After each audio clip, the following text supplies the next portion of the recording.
Oh, look at that. It's another Game Boy Advance game. That's right, I got another one in my repertoire, damn it. And this one I'm actually really excited to do, because I haven't played this game much like the other two I did. Well, actually, I played this one about as much as Metroid Fusion. But anyway, welcome to one of the black sheep of the Kirby franchise, Kirby and the Amazing Mirror. Oddly enough, the very first Kirby game I've done for the channel, because I really enjoyed this series. I just never got an opportunity to do one. And this one fits me pretty well. Anyway, let's go over the backstory of this game. High above the skies of Dreamland, the Mirror World needs help. Because there's an evil face stuck in the mirror. It's a vampire! Wait, what? A shadowy figure is unleashing chaos on the peaceful world. Sorry, it's a reverse vampire. It only appears in the mirror. There's like a lot of invisible creatures in the game. Meta Knight flies into the Mirror World to protect Dreamland. Yeah, Meta Knight. Only you can save us. However, more plot that gets our main character involved. Fuck you! Dark Meta Knight has split Kirby into 4. Oh, hey! It split Kirby into pieces before Mass Attack did. What a coincidence. Anyway, they all ride to take down that evil Meta Knight, which is also coincidentally going into the Dark Mirror. Or the Mirror World. And that is our plot for Kirby and the Amazing Mirror. Yep. Meta Knight saw an evil figure in the mirror, went after it. Kirby basically got dragged in by an evil asshole who was imitating Meta Knight. So yeah, this Kirby game's a little different from the others, where if you know Kirby well, it's pretty much just you suck enemies to absorb their powers, and you just get through levels and beat bosses. This one does that too, however, the layout of the levels is different. Instead of being just straightforward series of rooms and going all the way to the end, it's a Metroid-style Kirby! You'll see what I mean once we get into it, but this is a Kirby title I feel is a little underappreciated because people weren't used to a Kirby game playing like this. Kirby's meant to be very simple, but let's just get into it already. There is a collection room. Basically, I'm going to try to find everything. Oh yeah, by the way. Alright, here we go. I'll say it later. Asshole, get back here! This game has multiplayer functionality. Since this is a Game Boy Advance game, if you had the link cables, these other 3 Kirbys, instead of being AI like they are now, you would actually be able to have other people control them. For however many GBA link cables you could get. It's pretty cool. And trust me, I'm sure people would actually want this game to be multiplayer. Because look, for some elements, the multiplayer is kind of essential. Pretty interesting. Like, honestly, this Kirby game's kind of a black sheep because of how it's designed, but, you know, I enjoy it. Hey, it's better than Squeak Squad. Squeak Squad, for anybody who doesn't know, I consider basically the most, like, generic Kirby game. Still good, but generic.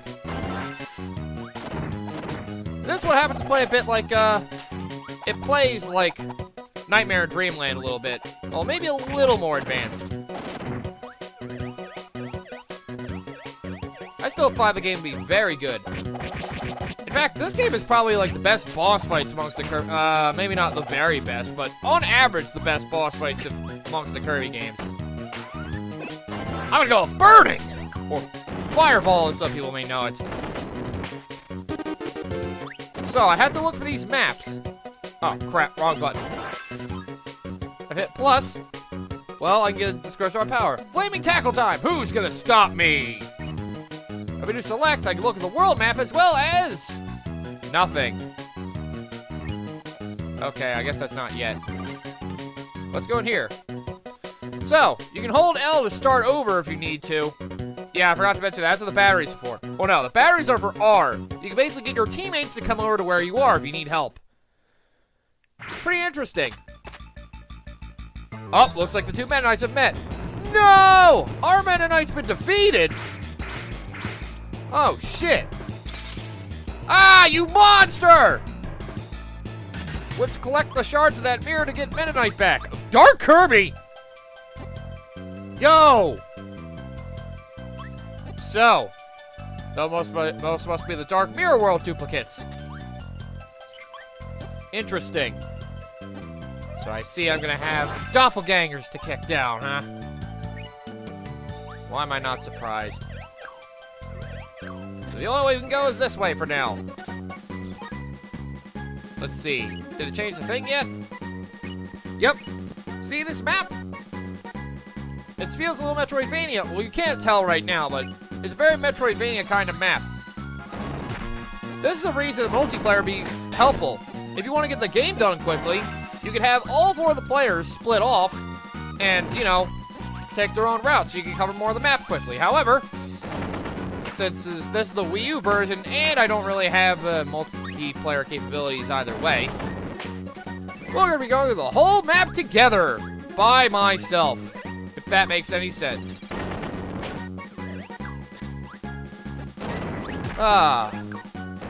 It's weird. This is like the Kirby game I've played the least. Other than like Dreamland 2 and 3. I still find this title pretty fun. Let's try the top door. This game is a lot of splitting paths. It'll be important for you to remember what you went in later on if you're trying to find everything. I'm gonna get a collectible somewhat soon. Get out of the way! Fighter Kirby demands that you move. Ooh, Sword Kirby. I can't help but feel like the hero of time. Or the hero of the winds, in my case. Ah! Or the hero of the sky. How many of them are there? Ah! Maxim Tomato, full recovery. For those of you that don't know Kirby, that tomato is legendary. Ooh, here's one that's new for this game, Missile. This actually shows up again in Canvas Curse, which, by the way, I also think is a great Kirby game. Missile, you basically just control a missile. When it hits something, it explodes and blasts everything around it. Take that. Ah! Super mode, as this is called. Basically, Kirby becomes invincible. Oh man, should I have used this yet? Whatever. Waste my invincibility, I don't care. Alright, we're at Moonlight Mansion. So, you notice the lower right corner. Now we changed the world we're in. By the way, collecting these maps basically allows you to get a layout of everything, see? Now doesn't it feel Metroidvania-like? You have a map that tells you where you can go, and, yeah. Pretty interesting. You can press L and R to swap between the, locations. The orange squares indicate rooms you haven't been in. The yellow squares will indicate rooms you've been in, but still have something to find. But if they're flashing like the one I'm in, there's nothing to find in here. So yeah, it's pretty easy to indicate if you found everything or not. They thought about how to do this game right, I think. I mean, guessing by the title screen, I could probably guess that the, ah, you dick! That this game wasn't fully developed by, Nintendo. Whoever Flagship is, they're the ones that worked on this one, which, good on them. They seem to always have weird ideas for Kirby. That's what I really love about the Kirby franchise. They always do things that they don't usually try to do with their other franchises. Ah, crap, I missed. Yeah, I'll go there later. Like, yeah.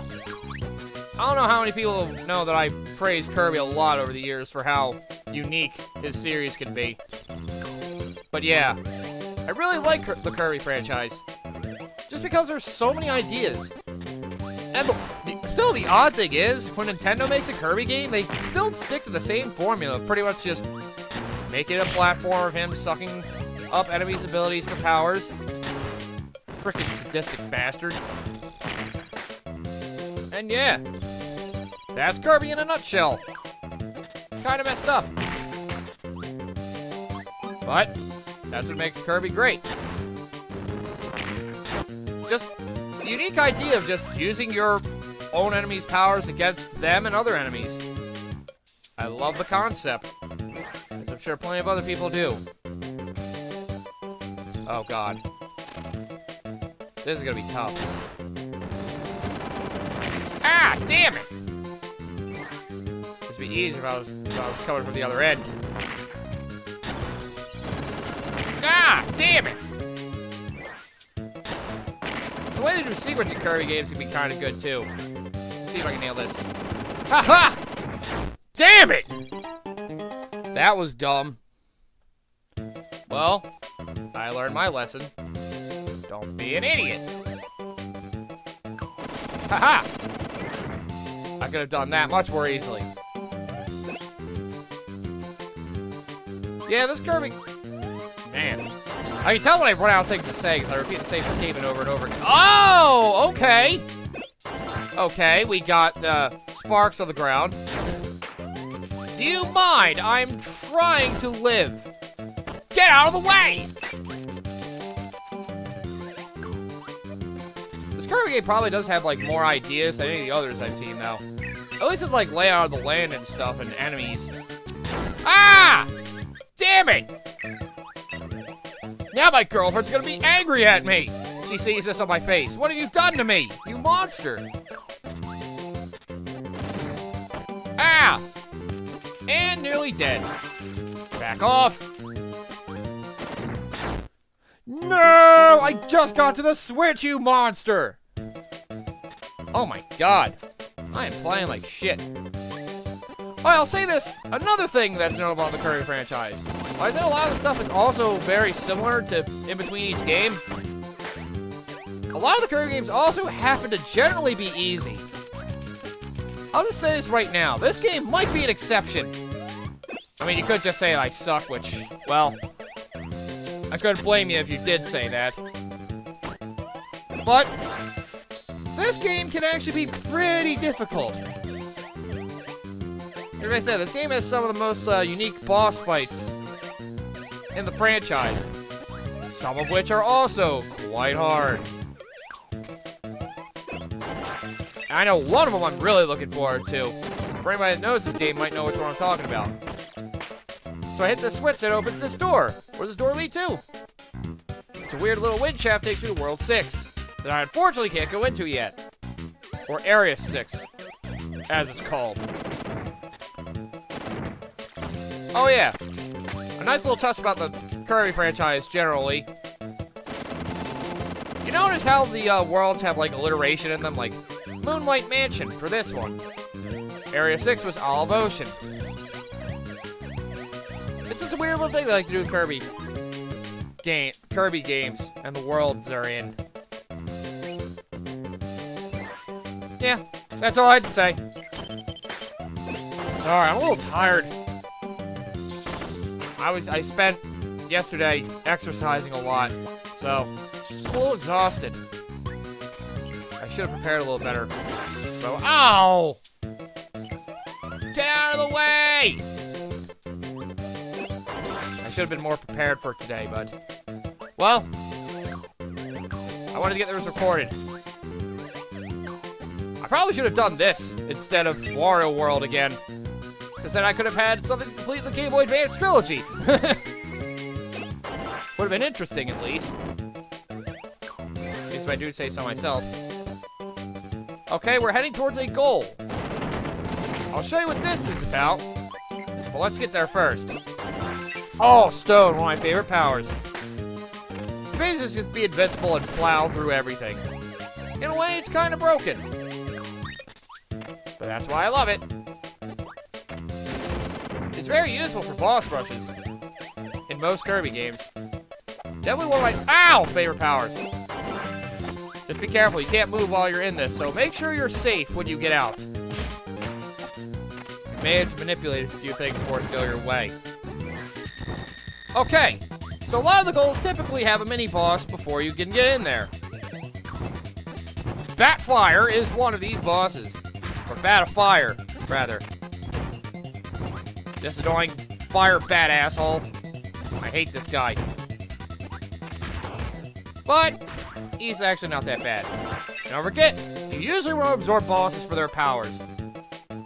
It's usually they can lead you to something in each of the rooms. Unfortunately, this room doesn't have anything, so let's just go to the goal. What does the goal do? Well, it just takes you to a warp star. Woohoo! Warp star! Here you can collect health and lives. Best place for life grinding, if I do say so myself. Different goals have different time limits or get you different things. Damn it, I suck at this one. And yeah. After you get through this, you get to celebrate. It's like you beat a level. And yeah, it takes you right back to the start. Rainbow Route is Area 1. Oh yeah, if you can't tell, when you have the map, you can see everything laid out clearly. But when you don't, you're pretty much just writing down where you're going. They don't even show you where the paths lead to, so you gotta memorize it until you find that map. Oh, god damn you, you stupid. Whatever. I'll get over it. Out of the way! Spock time! I still haven't played Kirby Robobot from last year. I should probably do that at some point. Because I've heard that one's good. There aren't really a lot of Kirby games I didn't like that much. Although, if I had to pick one... another one of my weird tastes coming out into the open. If there was one Kirby game I have to say I was underwhelmed by, it's, Return to Dreamland on the Wii. Don't get me wrong. Still a fun game, but... Well, you know, after not being on a home console for over 10 years, I was hoping to at least get a little something more than what we got. Like I said, it's still good, it's just not the same. Okay, this square isn't flashing, indicating there's a treasure to get in here somewhere. Hadouken!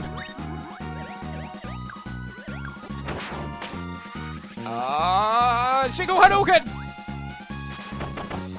So let's go find that treasure. Oh, it's down there. Too bad there's no way down there. It seems to be that way. Oh, yeah. Kirby will also spit when he's underwater. Unless he has a power, like a sword, that he can use underwater. Before you ask, no, he can't use fire underwater.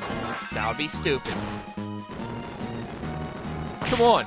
Nintendo's franchise is no better than to do that. Never mind. Let's keep going. Get out of here. Thanks for giving this to me again. Ah, crap. I didn't want to do this yet. Wait! Wait! Yeah, transform to the sky, whatever. I want you! My mouth, Cupid! Another new power to this game, Cupid! Basically, Kirby can fly around a little more easily, and he fires arrows. You know, like the famous Angel of Love. Except Kirby's no Angel of Love. He's an Angel of Death and Destruction. He may be all cute and cuddly, but when you think about it, Kirby's like one of the most evil heroes. Like, he tortures so much. He kills his victims like nobody else. What are you doing, Green? Come on, man. Get moving. Haha. Now you're in love. Go die, sir. You shall now be in love. Ow. Fine, screw you. I'll cut you. Jerk. Oh, there you go. You got Cutter too. Mini boss. This ice-cold asshole. A lot of mini bosses can be easy if you have another power. However, all the mini bosses are at least designed in a way where you can attack them if you don't have any powers at all. Subtle Kirby design that makes it very accessible. Get away from me! I'm just looking for things, you bum. Oh, we're going back to Area 1, are we? Ah! Check this out. These switches all link back to the main room. Hit one of these. You get a door that opens back to the start. So basically, they're like checkpoints. Quick warp points, you know, like Metroid's elevators. If you look, you can definitely feel the Metroid influence in this one.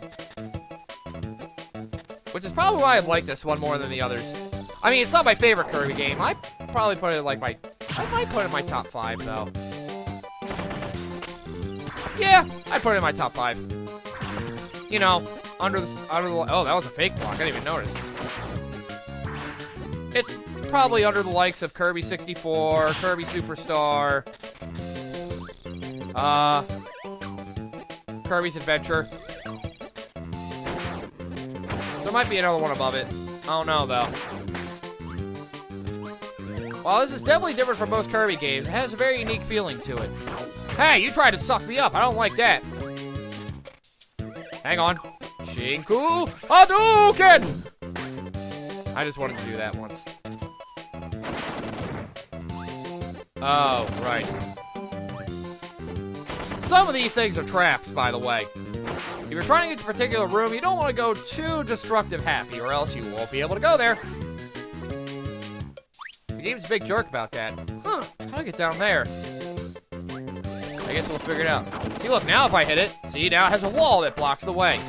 You want to be careful with what you break down. This game's most Kirby games are very good at hiding secrets. So you gotta think about where you're going before you, do a thing. Oh god, big swordsman. Hey! Heavy Knight, that's who you were. I prefer my Knight's meta, but Heavy works too. Oh! If I had a missile, I could still go in there, but there's nothing of the sort. I was about to say of the sword, but that would be lame saying to go. Notice these arrows. The ones that have arrows pointing to a room basically indicate it's one way. So once you go that way, you can't go back. Good thing to take note of when you're exploring this place. Hey, Metroid games can be like that too. Some things you need powers to get through. Except unlike this game, Metroid actually allows you to go 2 ways in every place after a while, pretty much. For the most part. For the most part. Okay, here's door number 2.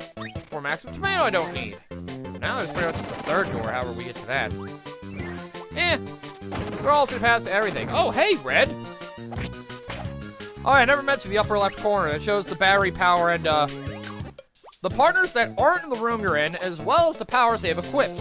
So you can see, yellow has burning, while green has cutter. And red now has laser. Context clues. Huh. Wait. What did I link up to now? I don't know. Even I'm a little confused on the situation here. Whatever. Okay. So, we're at the room right before this boss room. That has a mirror shard in it. Just like they usually do with boss in Kirby games, you get your choice of a few power-ups. And, well... Actually, no. If I remember the first boss of Kirby games, I want a bomb. By the way, despite the file, this is not blind. In case you're wondering. King Golem! Just like most Kirby games, the first boss is Whispy Woods or Whispy Woods look-alike. So yeah, we just had to beat him up. If you had no power-ups, you could collect these rocks or throw these golem guys at him after you swallow them and spit them up. Otherwise, do what you normally do and throw enemies. Throw your weapons at him. Show him no mercy. Oh, I want to go in your mouth.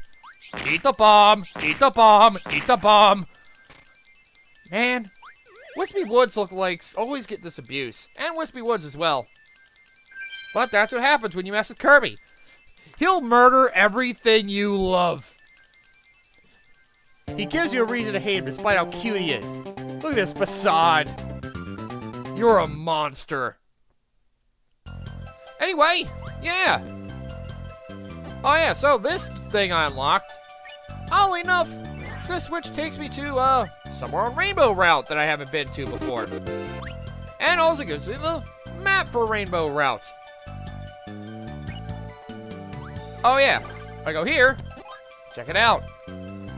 This is the main room right here. And now you get the whole map of Rainbow Route. Ways to area 2, 4, 5, 3, And then there's 6 and 7. There's a lot of areas. Which, in case you're wondering, well, since this episode's going to be ending soon, I may as well go over what I'm going to be doing. I'm basically going to try to go through every area in order. Try to find everything in each area, and then move on to the next one. If I get to the boss before the end of it, whatever. We'll do him, and then we'll finish exploring. And for how episodes will be laid out, I'll try to end the episode back in this room. Or at least somewhere close. You know, if I can end at like one of the checkpoint gates or something, that'd be cool too. So yeah, welcome to Kirby and the Amazing Mirror. One of the Kirby games I feel is very underappreciated just because it's different. But look at how many of the unique Kirby games have been praised. Canvas curves for good touch controls and interesting mechanic as a whole. Mass Attack for changing up the formula yet again by having, you know, a whole bunch of controlling basically a little army of Kirbys. Believe me, that game is actually pretty good. Epic Yarn, which was a third-party Kirby game basically, that you know, tried to work its own game, worked Kirby into it, and you know what? It worked out very well for Kirby. And for the developers as a whole. So yeah, if you haven't tried out a Kirby game, there are so many to try. If it's your first one, I'd say start with Adventure, since that's like the most basic one, but probably the best, if I had to say so myself. Well, I say 64 is the best, but, well, I still recommend Adventure for first-timers.